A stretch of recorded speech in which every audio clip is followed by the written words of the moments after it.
Hello, नमस्कार, आदाब, सत श्री अकाल और अस्सलाम वालेकुम। मैं हूं मोहम्मद अहमद काज़मी, लेकर आया हूं आपका पसंदीदा कार्यक्रम नज़र दुनिया पर। आज अमेरिका की वो हकीकत आपके सामने रख रहा हूं जो बहुत कम लोग जानते हैं। आमतौर पर समझा जाता है कि अक्सर अमेरिकी लोग बहुत पढ़े लिखे और समझदार होते हैं, इसीलिए अमेरिका दुनिया भर में बड़ी ताकत के तौर पर जाना जाता है। कुछ लोगों का समझना है कि अमेरिका आइंदा कई दहाइयों की प्लानिंग करता है और उसमें कामयाब भी रहता है। हालांकि ऐसे लोग ये भूल जाते हैं कि अमेरिका दुनिया भर में जंगें शुरू कराकर अपने हथियारों का कारोबार करता है और इस तरह से मुख्तलिफ मुल्कों में नेचुरल रिसोर्सेज से होने वाली आमदनी हथियारों के रास्ते से अमेरिकी तिजोरियों तक पहुंच जाती है। जंगों से तबाह हुए मुल्कों के दोबारा बनाने में भी खुद अमेरिका और उसके साथी वेस्टर्न मुल्कों की कंपनियां ही फ़ायदा उठाती हैं। इस सबसे हटकर आज हम अमेरिका के एक ऐसे नज़रिए और तबके के बारे में बात करेंगे जिसकी नुमाइंदगी वहां के साबिक प्रेसिडेंट डोनाल्ड ट्रंप करते हैं। कल अमेरिकी हाउस कमेटी ने 6 जनवरी 2021 को वहां की पार्लियामेंट की इमारत यानी कैपिटल हिल पर हुए हमलों में डोनाल्ड ट्रंप के रोल की जांच करते हुए तीसरी सुनवाई की है। अल जजीरा ने इस सुनवाई के 5 अहम पहलुओं के बारे में रिपोर्ट दी है। इस रिपोर्ट से साफ साबित है कि ट्रंप ने अपने सपोर्टर्स के जरिए कैपिटल हिल पर हमला कराया था और अपनी ही सरकार में वाइस प्रेसिडेंट रहे माइक पेंस पर जानलेवा हमला कराने की भी कोशिश की थी। आज के इस एपिसोड के ज़रिए आपको मालूम हो जाएगा कि जिस मुल्क का प्रेसिडेंट कॉन्स्टिट्यूशन और कानून की इस तरह से धज्जियां उड़ा सकता है तो वहाँ ऐसे जाहिल और बागी सोच के लोग कितनी बड़ी तादाद में होंगे। इस रिपोर्ट के आखिर में हम आपको बताएंगे कि डोनाल्ड ट्रंप ने प्रेसिडेंट के ओहदे पर रहते हुए कितनी जहालत, खुदगर्जी और घमंड जाहिर करने वाली बातें की थी। वॉशिंगटन पोस्ट हर महीने रिपोर्ट देता था कि डोनाल्ड ट्रंप ओहदा संभालने के बाद अब तक कितने झूठ बोल चुके हैं। अमेरिका में जहालत, घमंड और खुदगर्जी बहुत ज़्यादा होने की वजह से वो दुनिया भर में जंगों और गड़बड़ी को सपोर्ट करता है। कुछ मुल्कों में तो ऐसे भी सबूत हैं कि अमेरिकी सरकार ने टेररिस्ट को अपने फ़ायदे के लिए इस्तेमाल किया है। इराक और सीरिया इसकी बेहतरीन मिसाल हैं। आखिर तक ज़रूर देखें। आपसे गुजारिश है कि अगर आपने अभी तक media star world YouTube channel subscribe नहीं किया है तो सब्सक्राइब कर लें और घंटी दबाना ना भूलें ताकि हमारी हर नई वीडियो का नोटिफिकेशन आप तक पहुंच सके।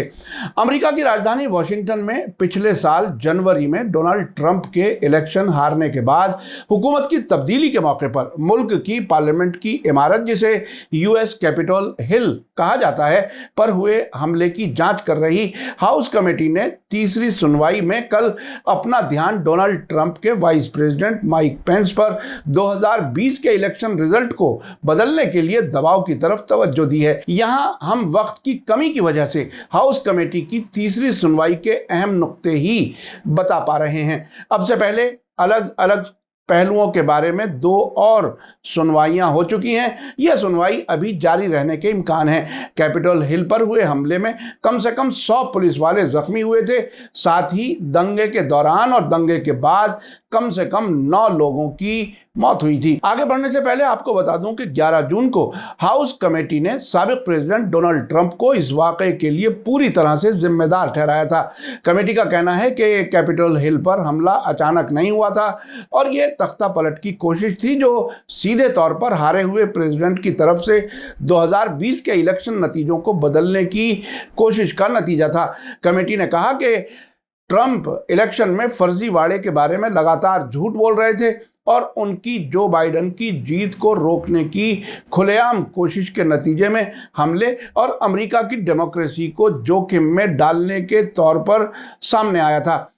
ताज़ा खबर के मुताबिक डोनाल्ड ट्रंप के जरिए इलेक्शन में हार को कबूल नहीं करने की हालत में टाई ब्रेकर के रोल में सीनेट के सदर के तौर पर वाइस प्रेसिडेंट माइक पेंस ने 6 जनवरी 2021 को बाकायदा तरीके से इलेक्शन नतीजों के सर्टिफिकेशन के लिए होने वाली मीटिंग की सदारत की थी। वाइस प्रेसिडेंट माइक पेंस के कई साथियों और सलाहकारों समेत गवाहों ने कल थर्सडे को हाउस पैनल के सामने तफसील से गवाही दी है, जिसमें कहा गया है कि ट्रंप ने उस वक्त के वाइस प्रेसिडेंट को इलेक्शन नतीजों को उलटने के लिए दबाव डाला था। इस एपिसोड में इस महीने में तीसरी बार होने वाली जन सुनवाई के दौरान कल सामने आए 5 खास पॉइंट्स पर फोकस रखेंगे। इससे आपको काफ़ी हद तक अंदाज़ा हो जाएगा कि डोनाल्ड ट्रंप ऐसा शख्स है जिसे दूसरी बार प्रेसिडेंट के ओहदे पर बाकी रहने का इतना जुनून था कि वो इसके लिए कुछ भी कर सकते थे। रिपोर्ट के मुताबिक कई गवाहों ने बताया है कि वाइस प्रेसिडेंट माइक पेंस के पास इलेक्शन नतीजों में दखल देने का कोई कानूनी हक नहीं था। गवाहों ने जोर देते हुए कहा है कि ट्रंप अपने वाइस प्रेसिडेंट से जो करने के लिए कह रहे थे उसके लिए अमेरिकी तारीख में कोई मिसाल नहीं है। वाइस प्रेसिडेंट माइक पेंस के सलाहकार के तौर पर काम कर चुके जे माइकल लुटिग, जो फेडरल अपील जज के तौर पर भी काम कर चुके हैं, ने अपने ओपनिंग रिमार्क्स में इस बात को साबित किया है। लुटिग ने कहा है कि अगर साबिक वाइस प्रेसिडेंट ने ट्रंप के हुक्म पर अमल किया होता तो इससे अमेरिकी तारीख में पहला कॉन्स्टिट्यूशनल क्राइसिस पैदा हो जाता। अगर डोनाल्ड ट्रंप को 2020 इलेक्शन में जीता हुआ ऐलान कर दिया जाता तो अमेरिका को एक कॉन्स्टिट्यूशनल क्राइसिस के नतीजे में रेवोल्यूशन का सामना करना पड़ सकता था जो अमेरिका को डुबो देता। लुटिग ने आगे कहा कि इलेक्शन वोटों की गिनती में वाइस प्रेसिडेंट का न सिर्फ फॉर्मल बल्कि अहम रोल बताना कॉन्स्टिट्यूशनल शरारत है। लुटिग ने बहुत ही सख्त अंग्रेजी का मुहावरा इस्तेमाल करते हुए कहा है कि इससे पहले कि वाइस प्रेसिडेंट इलेक्शन के नतीजे को उलटते मैं अपना जिस्म सड़क के उस पार रख देता। यानी उनका कहने का मतलब यह है कि डेमोक्रेसी का कत्ल हो जाता। हाउस कमेटी के सामने सुनवाई के दौरान यह भी बताया गया है कि ट्रंप की टीम अच्छी तरह जानती थी कि उनकी तरफ से इलेक्शन रिजल्ट में गड़बड़ी का इल्जाम लगाने वाली कैंपेन गैर कानूनी है। चश्मदीद गवाहों ने बताया है कि ट्रंप और उनके साथी जो वोट को पलटने के लिए माइक पेंस पर जोर दे रहे थे जानते थे कि उनका प्लान अमेरिकी कानून की खिलाफ वर्जी है।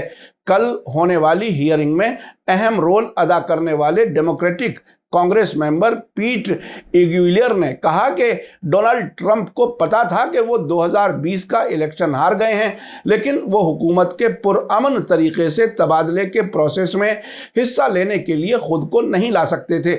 इसलिए उन्होंने ये जानते हुए कि उनका ये काम गैर कानूनी है फिर भी ऐसे प्लान को अपनाया। इसी तरह माइक पेंस के साबिक वकील ग्रेग जैकब ने गवाही देते हुए कहा है कि डोनाल्ड ट्रंप के वकील जॉन ईस्टमैन, जो इलेक्शन नतीजों को उलटने के लिए वाइस प्रेसिडेंट पर जोर दे रहे थे, ने कबूल किया था कि सुप्रीम कोर्ट इस तरह के दखल के खिलाफ एक राय होकर ऑर्डर देगी। अमेरिका की हाउस कमेटी में गवाहों ने बताया है कि 6 जनवरी को हमले के दौरान वाइस प्रेसिडेंट माइक पेंस की जान पूरी तरह से खतरे में थी।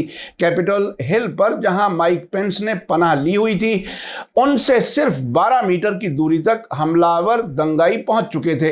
डेमोक्रेटिक कांग्रेस मेंबर पीट इग्यूलियर ने कहा कि इस हकीकत के बारे में कोई गलती ना करे कि वाइस प्रेसिडेंट की जिंदगी खतरे में थी। डिपार्टमेंट ऑफ जस्टिस के जरिए हाल ही में दायर एक दस्तावेज में बताया गया है कि प्राउड बॉयज नाम के ग्रुप के एक खुफिया मुखबिर ने एजेंसी FBI को बताया है कि अगर मौका मिल जाता तो प्राउड बॉयज माइक पेंस का कत्ल कर देते। माइक पेंस के वकील जैकब ने गवाही देते हुए कहा है कि वाइस प्रेसिडेंट माइक पेंस ने कैपिटल बिल्डिंग छोड़ने से इनकार कर दिया था, हालांकि यह साफ हो गया था कि दंगाई इमारत के अंदर मौजूद हैं। वाइस प्रेसिडेंट ऐसा कोई मौका नहीं देना चाहते थे कि दुनिया अमेरिका के वाइस प्रेसिडेंट को कैपिटल हिल से भागते हुए देखे। उन्होंने कहा कि पेंस इलेक्शन गिनती के प्रोसेस की सदारत करने की अपनी कॉन्स्टिट्यूशनल जिम्मेदारी को पूरा करने के लिए अडिग थे। चश्मदीद गवाहों ने 6 जनवरी की सुबह दंगा शुरू होने से पहले डोनाल्ड ट्रंप और माइक पेंस के बीच तनाव भरी मुलाकात के बारे में भी बताया है। गवाहों के मुताबिक डोनाल्ड ट्रंप ने इलेक्शन नतीजे को उलटने से इनकार करने पर अपने वाइस प्रेसिडेंट माइक पेंस की बेइज्जती की थी। ट्रंप के साबिक साथी निकोलस लूना ने एक रिकॉर्डिंग में कहा है कि उन्हें याद है कि ट्रंप ने पेंस को विम्प यानी डरपोक कहा था। साबिक प्रेसिडेंट डोनाल्ड ट्रंप की बेटी इवांका ट्रंप, जिनके हस्बैंड जारेड कुशनर को प्रेसिडेंट का सीनियर एडवाइजर बनाया गया था, ने याद किया है कि बातचीत काफ़ी गर्म थी। इवांका ने एक वीडियो में कहा है कि ये एक अलग टोन था, जैसा कि मैंने उससे पहले वाइस प्रेसिडेंट के साथ कभी नहीं सुना था। इवांका ट्रंप की साबिक chief of staff Julie Redford ने बताया है कि साबिक प्रेसिडेंट के सलाहकार ने उन्हें बताया कि ट्रंप ने पेंस को पी वर्ड बोले थे, जो कि अंग्रेजी जबान में गाली की तरफ इशारा करता है। आपको बता दूं कि 6 जनवरी 2021 को होने वाले वाकयात की जांच कर रही हाउस कमेटी ने इस बात पर रोशनी डाली है कि जब पेंस ने बाइडेन को जीत को सर्टिफाई करने की कार्रवाई में रुकावट डालने से इनकार कर दिया तो ट्रंप ने माइक पेंस पर किस तरह गुस्सा जताया था। हाउस पैनल के सरबराह बेनी थॉम्पसन ने अपने शुरुआती बयान में कहा है कि हम मिस्टर पेंस की हिम्मत की वजह से खुशकिस्मत हैं। 6 जनवरी को हमारी डेमोक्रेसी खतरनाक तौर पर तबाही के करीब पहुंच गई थी। उस हिम्मत ने उसे जबरदस्त खतरे में डाल दिया था। जब माइक पेंस ने यह साफ कर दिया कि वो डोनाल्ड ट्रंप के प्लान के आगे नहीं झुकेंगे तो डोनाल्ड ट्रंप ने उन पर भीड़ लगा दी। साबिक जज का कहना है कि ट्रंप अब भी अमेरिकी डेमोक्रेसी के लिए साफ खतरा है। रिपोर्ट के मुताबिक रिटायर्ड फेडरल जज जस्टिस लुटिग ने कहा है कि ट्रंप और उनके साथी अमेरिकी डेमोक्रेसी के लिए एक साफ और मौजूदा खतरा बने हुए हैं। जस्टिस लुटिग को साबिक Republican president George W Bush के जरिए फेडरल जुडिशरी में अपॉइंट किया गया था। उन्होंने कहा कि ट्रंप और उनके साथी पहले से ही तय कर चुके हैं कि अगर नतीजे उनके मुताबिक नहीं आते हैं तो वे 2024 के इलेक्शन को पलटने की कोशिश करेंगे। उन्होंने आगे कहा है कि मैं इन अल्फाज को हल्के में नहीं बोल रहा हूं। मैंने अपनी जिंदगी में इन अल्फाज को कभी नहीं कहा होगा, सिवाय इसके कि साबिक प्रेसिडेंट और उनके साथी हमें यह बता रहे हैं। दिलचस्प बात यह है कि डोनाल्ड ट्रंप पुराने रुख पर कायम हैं और उन्होंने जांच रिपोर्ट को खारिज कर दिया है। उन्होंने सोशल मीडिया पर यहां तक ऐलान कर दिया है कि 6 जनवरी का वाकया हमारे मुल्क की तारीख के बड़े इनकलाब की नुमाइंदगी करता है। अब तक आपको डोनाल्ड ट्रंप की शख्सियत के बारे में काफी हद तक समझ आ चुका होगा कि वो व्हाइट हाउस पर कब्जा करने के लिए कुछ भी कर सकते हैं। ट्रंप ने 2024 में फिर से इलेक्शन में खड़े होने का इशारा दिया हुआ है। यह देखना काफी अहम होगा कि क्या उनकी रिपब्लिकन पार्टी भी उनकी गैर कानूनी हरकतों को बर्दाश्त करके ऐसा होने देगी। आइए अब मैं आपको डोनाल्ड ट्रंप की हुकूमत के दौर के कुछ वाकयात भी याद दिला दूं ताकि ट्रंप की जहालत और खुदगर्जी आप और बेहतर तरीके से समझ सकें। डोनाल्ड ट्रंप ने अपने पहले जापान के दौरे के मौके पर कहा था कि उन्हें प्रेसिडेंट बनने से पहले यह मालूम नहीं था कि दुनिया में कितने मुल्क हैं। जब उन्हें मुबारकबाद के मैसेज आने शुरू हुए तो मालूम हुआ कि दुनिया इतनी बड़ी है। वो मीडिया से हमेशा टकराव में रहते थे।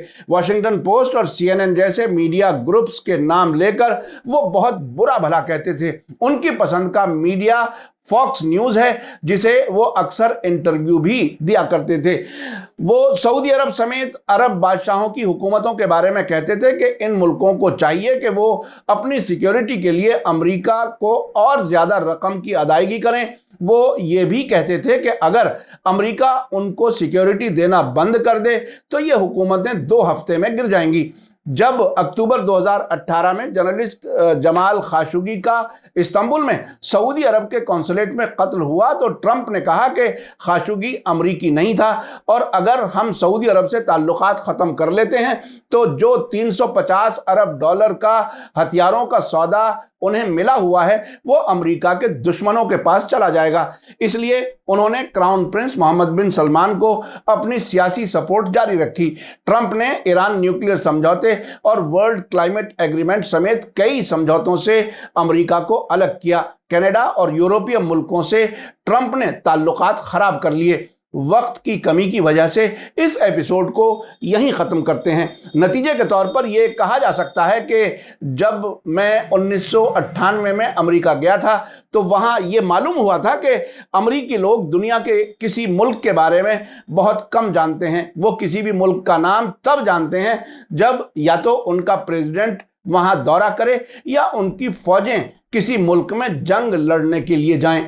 इसी के साथ मुझे दीजिए इजाज़त। आज का एपिसोड कैसा लगा कमेंट्स में ज़रूर लिखें। थैंक यू, धन्यवाद, शुक्रिया। जय भारत, जय हिंद। मीडिया स्टार वर्ल्ड के और वीडियो देखने के लिए हमारे चैनल को सब्सक्राइब करें और सीधे नोटिफिकेशन पाने के लिए बेल आइकन दबाएं।